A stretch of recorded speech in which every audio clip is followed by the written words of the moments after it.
আমি তোমাকে সাফ বলে দিচ্ছি, আমি কিন্তু তোমার এই দাদা বৌদির সাথে থাকতে পারবো না। মানে এ আবার কি কথা? থাকতে পারবো না মানে? কোথায় থাকবে তাহলে? কেন, আলাদা বাড়ি ভাড়া করে থাকবো। তুমি আমি দুজনেই চাকরি করি, অসুবিধা তো হওয়ার কথা নয়। অসুবিধার কথা নয়, কিন্তু দাদা বৌদির সাথে না থাকার কি হলো? আমাদের কি একটা প্রাইভেসি নেই? একসাথে থাকলে তোমার বৌদির কথা মতো আমার চলতে হবে। সেদিন গেছিলাম, বললাম আমি সবার জন্য চা করি, আমাকে ঢুকতেই দিল না রান্নাঘরে। এইটুকু ছোটখাটো ব্যাপার নিয়ে তুমি ভাবছো? তোমার কাছে ছোটখাটো ব্যাপার, কিন্তু আমি জানি সব ঝামেলা শুরু হবে ওই রান্নাঘর থেকে। আর তাছাড়া আমরা উইকেন্ডে পার্টি করব, বাড়িতে বন্ধু বান্ধব আসবে, রাত বিরেত অবধি আড্ডা গল্প হবে। সেটা তো তোমার দাদা বৌদির পছন্দ হবে না। তুমি আগে থেকে এসব উল্টাপাল্টা ভাবছো কেন? আগে থেকেই সব ভাবতে হয়, যাতে বিয়ের পর বড় ঝামেলা না হয়। আর তোমার বৌদির কাছে তো তুমি আদরের রুনু, তুমি কখন খাবে, কি খাবে, কখন ঘুমাবে, সব সেই ঠিক করে দেয়। এসব আমার একদম পছন্দ না। মাকে আমার মনে পড়ে না, বাবা মারা যায় আমি তখন ক্লাস 9। তারপর থেকে তো এই পর্যন্ত দাদা বৌদি আমার জন্য সব করেছে, ওরাই আমার মা বাবার মতো। সে তুমি বুঝবে, ওসবের আমার ইন্টারেস্ট নেই। তবে আমার প্রাইভেসি আমার কাছে খুব ইম্পর্ট্যান্ট। সব কাজের জন্য কারো কাছে জবাবদিহি করতে পারবো না। দেখো মিতালি, আমার দাদা বৌদি যথেষ্ট আধুনিক মনস্ক, তারা খামোখা তোমার কাজের জবাবদিহি চাইতে যাবেন কেন? একটু তো মানিয়ে নিতে হয়। ওসব বলতে খুব ভালো লাগে, যখন দেখবে তার আদরের দেওর হাতছাড়া হয়ে যাচ্ছে, তখনই ফোঁস করে উঠবে। এসব তোমার বাজে ভাবনা। সে তুমি যাই ভাবো, আমি একসাথে থাকবো না, ব্যাস। এরকম বললে হয় নাকি? দাদা বৌদিকে কি করে বলবো যে বিয়ের পর আমরা আলাদা থাকবো? কি ভাববেন ওরা? সে কিভাবে বলবে তুমি বোঝো। আর তুমি যদি একান্তই না পারো, তাহলে আমি গিয়ে বলবো। মোট কথা, একসাথে থাকবো না, ব্যাস। ক্যাটারারের সাথে কথা বলেছো? আগের থেকে বলতে হবে তো। সে আমি বলে নেব, আগে তো কথা বলেই রেখেছি। ফাইনাল গেস্ট লিস্টটা পরে দিয়ে দেব। ওই পরে পরে করেই তুমি গেলে। কোনো কাজ যদি তোমাকে দিয়ে সময় হয়, বিয়ের আর কটা দিন বাকি বলো তো? আমাদের সেই ছোট্ট রুনুর কিনা বিয়ে, ভাবা যায়? স্কুল থেকে এসেই এক নিঃশ্বাসে যতক্ষণ না স্কুলের সব গল্প আমাকে বলছে, ততক্ষণও শান্তি ছিল না। তারপর রোজ স্কুলে যাওয়ার সময় ভাত মেখে খাইয়ে দিতে হতো। সত্যি, সেই রুনু আজ কত বড় হয়ে গেছে। তুমি তো ওর জন্য কম করনি অনিমা, ও তো তোমাকেই মা বলে জেনেছে। আমি কাজ নিয়ে চিরকাল ব্যস্ত থেকেছি, জানতাম ঘর আর রুনুকে সামলানোর জন্য তুমি আছো। আমাদের অনেক পুণ্যের ফল গো, যে মিতালির সাথে রুনুর বিয়ে হবে। বড় ভালো মেয়ে, কত বড় চাকরি করে, কত ভালো ব্যবহার। রুনুর সাথে মানাবে ভালো। শোনো, আমি ঠিক করেছি, বিয়ের পরে ওরা দুটিতে দোতলায় বড় ঘরগুলোতে থাকবে, আমরা একতলায় চলে আসব। ওদের তো একটু প্রাইভেসি দরকার নাকি? সে তুমি যা ভালো বোঝো করো। তুমি একটু কাঠের মিস্ত্রিকে খবর দিও তো, দোতলায় কয়েকটা ফার্নিচার বানাবো, আর নতুন রঙও করিয়ে নিতে হবে। সে ভালো, ঘরের কি রং হবে সেটা মিতালিকে জিজ্ঞাসা করে নিও কিন্তু।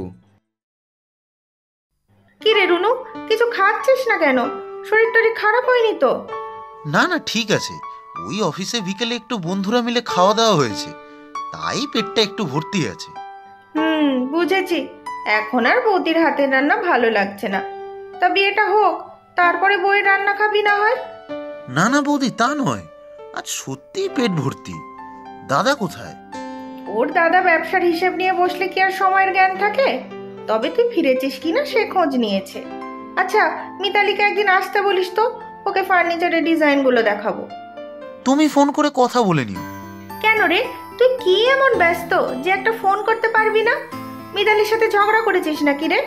শোন রুনু, মিতালির চোখের জল কিন্তু আমি সহ্য করব না। না না বৌদি, ওসব কিছু না, তোমাকে একটা কথা বলবো। হ্যাঁ বল না, কি হয়েছে? মিতালি বলছিল যে, ও বলছিল যে মানে তুমি খুব ভালো। পাগলি মেয়ে একটা। মিতালি নিজেও খুব ভালো, দেখবি আমাদের দুজনের খুব ভালো সম্পর্ক হবে, ঠিক তুই বোনের মতো।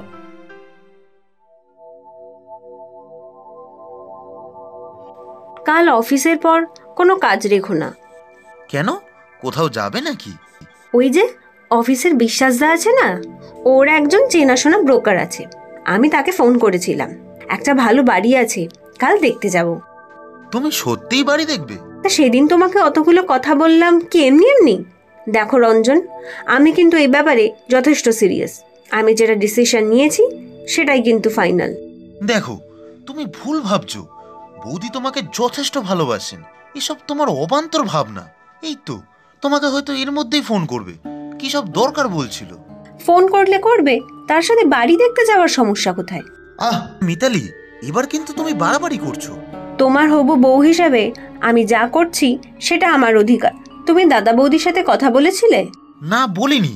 এসব আমি বলতে পারবো না। ঠিক আছে, এর মধ্যে আমি একদিন যাব, আমিই বলবো না হয়। আর তুমি এরকম করছো কেন বলো তো? শুধু আলাদা থাকবো বলেছি, সব সময় খোঁজ খবর নেব, আর দূরে থাকলে সম্পর্ক ভালো থাকে। আমি ছাড়া ওদের কেউ নেই, ওদের বয়স হয়েছে। একজন অ্যাটেন্ডেন্ট রেখে দাও। তুমি নিশ্চয়ই অফিস বাদ দিয়ে বসে থাকবে না বাড়িতে। আর তোমাদের অত বড় বাড়ি, ব্যবসা, সবই কি দাদার নামে? এসব আমি জানি না। জানো জানো, সময় থাকতে জানো, তারপর দেখবে তলে তলে সব অন্য কোথাও চলে গেছে। এতদিনে আসার সময় হলো তোর? আর বলো না, অফিসে যা কাজের চাপ। তুই আসবি শুনে দুপুর থেকে তোর বৌদি রান্না বসিয়েছে। কতদিন পরেও এলো, আর রান্না করব না? রাতে খেয়ে যাবি কিন্তু। তোর পছন্দের চাইনিজ বানিয়েছি। ওকে কি সব দেখাবে বলছিলে? ও হ্যাঁ, এই দেখ না, তোর ফোনে ছবি পাঠিয়েছি। দোতলাটা তোদের বিয়ের জন্য নতুন করে সাজাবো, কয়েকটা নতুন ফার্নিচার বানাবো। তুই ডিজাইনগুলো পছন্দ করে দে তো। আমরা তো দোতলায় থাকবো না। রঞ্জন, তুমি বলনি বৌদিকে? রুনু তো বলেনি কিছু। তোরা কি একতলায় থাকবি বলছিস? তাহলে তাই থাক। না না, একতলা দোতলার ব্যাপার না। আর মিতালি, থাক না এসব। না না, কি হয়েছে বল না। দেখো, আমি স্পষ্ট কথা বলতে পছন্দ করি। আমরা কিন্তু বিয়ের পর আলাদা থাকবো। আমার একটু প্রাইভেসি দরকার। সবসময় কেউ মাথার উপর দাঁড়িয়ে থাকবে তা আমার পছন্দ না। আলাদা থাকবে মানে? মানে তোরা যদি দোতলা বা একতলায় থাকিস তাহলে তো আলাদাই থাকবি। মানে তোরা তোদের মতোই থাকবি। দাদা তো ঠিকই বলেছেন মিতালি। না না, তোমরা ব্যাপারটা বুঝতে পারছো না। আমরা সম্পূর্ণ আলাদা থাকবো।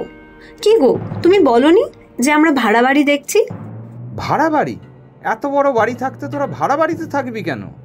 রুনু, মিতালি কি বলছে? বৌদি, আমি আসলে... তোরা ভাড়া বাড়িতে থাকবি কেন? দোতলা বা একতলাটা পুরোটা নিয়ে থাক না। বিশ্বাস কর, আমরা তোদের কোনো ব্যাপারে নাক গলাবো না। ওটা জাস্ট কথার কথা বৌদি। তুমি এত বছর একা ছিলে এই বাড়িতে, তোমার সংসার ছিল। এখন আমি এলে এক না একদিন ঠিকই তোমার অসুবিধা হবে, তখনই লাগবে ঝামেলা। তার থেকে আগে থেকেই আলাদা থাকাই ভালো। এসব তুই কি বলছিস? ঠিকই তো বলছি। ছোট থেকেই আমি স্বাধীন চেতা। বিয়ের পর সব কথার কৈফিয়ত দিতে আমি পারবো না তোমাদের। আর প্রাইভেসি তো আমি কিছুতেই ছাড়তে পারবো না। তোরা সত্যিই চলে যাবি রুনু? তোকে ছাড়া যে এত বছরে একদিনও থাকিনি রে। ঠিক আছে, ওরা যথেষ্ট বুঝদার, নিশ্চয়ই ওরা ভালো বুঝেই সব করছে। আর কাছাকাছিই তো থাকবে, আমাদেরও তো ওদের দিকটা ভাবা উচিত। আমিও তাহলে কোনো আশ্রমে চলে যাব। এই এত বড় বাড়িতে আমি ওদের ছাড়া থাকতে পারবো না। তাহলে তো প্রবলেমই সলভড। বৌদি না থাকলে এ বাড়িতে থাকতে আমার কোনো আপত্তি নেই। কি রঞ্জন, ঠিক আছে তো এবার? অনেক হয়েছে, অনেক পাগলামো সহ্য করেছি তোমার। শোনো মিতালি, তোমাকে পছন্দ করি মানেই তোমার সব অন্যায় আবদান আমি মেনে নেব না। এই বাড়ি ছেড়ে, দাদা বৌদিকে ছেড়ে আমি কোথাও যাব না। এটাই কি তোমার শেষ সিদ্ধান্ত? ভেবে বলো। হ্যাঁ, এটাই আমার শেষ কথা। যাক বাবা, নাও বৌদি, এবার ঝটপট 500 টাকা বের করো দেখি। দূর, ভালো লাগে না। ভাবলাম জিতে যাব, তা না, এখন 500 টাকা দিতে হবে। একটু কম করলে হয় না? না না, আমি ছাড়বো না কিন্তু। গুনে গুনে 500 টাকা নেব। গো হারান হেরেছো তুমি। এসব কি বলছো তোমরা? কিসের হারা জেতা বৌদি? কি বলছো মিতালি? বলছি বাবা, বলছি। আগে বসো তো চুপ করে। পরিষ্কার করে বল তো, আমার কিন্তু খুব টেনশন হচ্ছে। আমি আর মিতালি মিলে একটা বাজি ধরেছিলাম। আমি বলেছিলাম যে রঞ্জন দাদা বৌদিকে ছেড়ে কখনোই কোথাও যাবে না। আর বৌদি বলেছিল যে নতুন বউয়ের কথাই বেশি শুনবে রঞ্জন। তাই এতদিন ধরে আলাদা থাকার নাটক করছিলাম। আজকেরটাও সব প্ল্যান করা। উফ, তোমরা পারো বটে। এই কদিনে টেনশনে টেনশনে আমার অবস্থা খারাপ হয়ে গেল। তোমার একটা ছোট টেস্ট নিচ্ছিলাম আসলে। দেখছিলাম ভালো চাকরি বাকরি পেয়ে তোমার আবার পাখনা গজালো কিনা। এই যদি তুমি আমার কথায় সত্যি বাড়ি ছাড়তে রাজি হতে, তাহলে আমি তোমাকে ছেড়ে চলে যেতাম। মানে আমার দোষটা কি? যে দাদা বৌদি মা বাবার মতো ছোট থেকে মানুষ করলো, তাকে ছেড়ে চলে যাবে মানে? আমি জানতাম রুনু এরকম করবে না, তবু ভেবেছিলাম আজকালকার ছেলে নতুন বইয়ের কথায় আবার গলে না যায়। তাই বৌদি আমার সাথে বাজি লাগালো। যাক বাবা, তবে তোরা যাই করতিস তাতেই আমার সায় ছিল। তবে হ্যাঁ, রুনু না থাকলে আমার কষ্ট হতো। ব্যাস ব্যাস, অনেক হয়েছে। এখন তো তোমাদের সব নাটক মিটেছে, এবার খেতে দাও দেখি।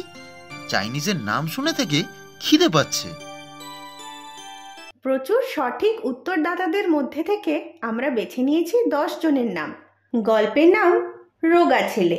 নামগুলি হলো ঝুমা সেন, কোচবিহার, পশ্চিমবঙ্গ থেকে; সাবিহা মাগুর, বাংলাদেশ থেকে; অরণ্যা দাস, পশ্চিমবঙ্গ থেকে; মিঠু মান্না, পূর্ব বর্ধমান, পশ্চিমবঙ্গ থেকে; নুসরাত জাহান, গাজীপুর, বাংলাদেশ থেকে; হিনা খাতুন, খন্নান, পশ্চিমবঙ্গ থেকে; জিন্নাত শেখ, বড় ইটনা, পশ্চিমবঙ্গ থেকে; হাফিজুর রহমান, দাসপাড়া, বাংলাদেশ থেকে; মধুমিতা দাস, বহরমপুর, মুর্শিদাবাদ থেকে; সহেলি খাতুন, নতুনহাট, পূর্ব বর্ধমান, পশ্চিমবঙ্গ থেকে। আজকের প্রশ্ন, মিতালি কেন বাড়ি ছেড়ে ভাড়া বাড়িতে যেতে চাইছিল? তোমরা প্রশ্নের উত্তরের সাথে নিজের নাম আর কোথায় থাকো সেটাও লিখে জানাবে কিন্তু।